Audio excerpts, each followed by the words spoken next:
अस्सलामुअलैकुम माशाल्लाह ज़बरदस्त धुप निकली खड़ी है। तो मैं इत्थे ही एक दोस्त हुंदा पे उंदा करना पिया वेट उंदे खड़ा है इंतज़ार दे विच रोड दे उत्ते ते वो आंदा पे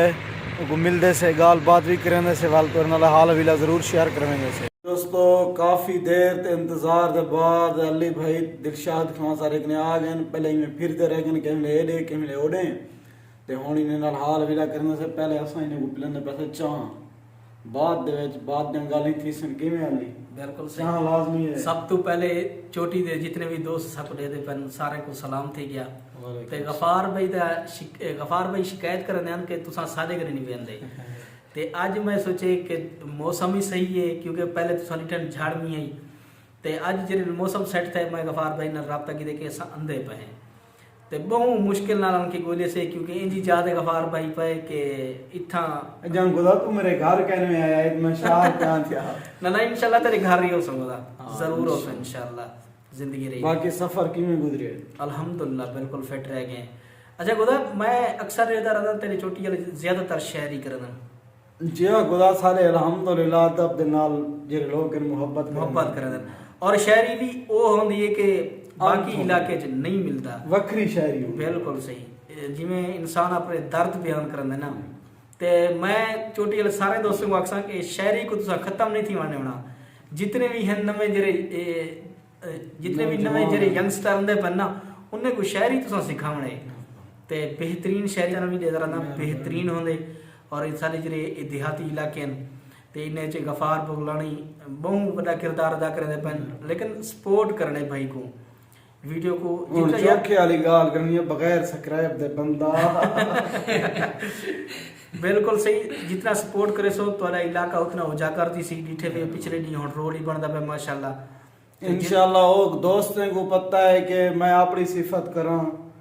और चंगा नहीं लगता पूरे सारे इलाके सक्सरवा तो गन चोटी बाला चोटी जरीन तक पता है कि ई बंदे दा रोड दे विच कितना किरदार है। और मैं दिल्ली तो को आदा पे कि कोशिश करो तोरा मीडिया च अपना कोई इंजा बंदा होवे जो कि तुम्हारी आवाज़ उत्ते दिखावे जो कि तुम्हारी आवाज़ उत्ते पहुंचावे ते गफार भाई मेहनत करेंदे पन इनको भरपूर सपोर्ट करो यार लाइक कर देसो या वीडियो को शेयर कर देसो इन नाल हित्ती इंदी हौसला अफजाई थी सी वल ई तो मजीद जरे तोरे मसले मसाइल हैं वो भी हल थी सन। मैं तो याद कि वीडियो तोरे सामने आवे तो उनको फौरन शेयर कर दीता अपने पेजे ते अपने ग्रुपें जितना ही शेयर करे सो उतना ही तोरा फायदा थी सी उतना ही इलाके का फायदा थी सी। बाकी चाह बनती भी चाह पी के वल मजीद लिखे सो कि असा इतना हम क्या कुछ बनाने वाले हैं तो क्या कुछ रिकॉर्ड कराने वाले हैं मेरे चैनल पे भी आ सो गफार भाई को भी सपोर्ट करे सो मेहरबानी शुक्रिया। तो चाह बढ़ने पैसे आज VIP चाह जबरदस्त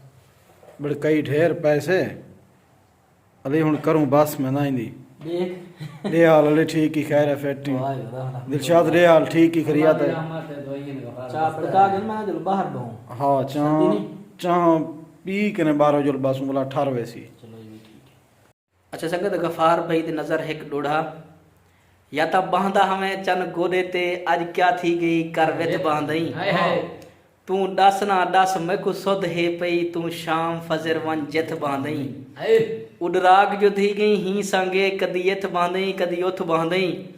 ते को सैफल बाग इरम मिल गए आज सुकी टंग ते कित बांधई। संगत इना सोनिया को मैं जानदा हां जेरे होंडे यार चलाई वदे हन पा सिर तू काटान गिट्टे ताई हाथ आई फूंदे सेठ चई वदे हन वाह वाह कहीं चौक ते खैर दी चुप कहनी हर चौक ते शोरे पई वदे हन सारी खट्टी संगती हुस्न दिए चोखार सा सऊदी लाई वदे हन इतबार कहीं ते करना नहीं भावे जे जितला इतबार होसी वाह वाह हुण रले रावणे सोच कराई बिल्कुल हुण मरण मरी जण कार होसी वाह हुण पंध नहीं गणने पेरे दे जीवें पार भावे उरवार होसी असा साजन घाण च घेर रहे हैं जेरा घेर रासी साडा यार होसी। वाह वाह क्या बात है। जबरदस्त।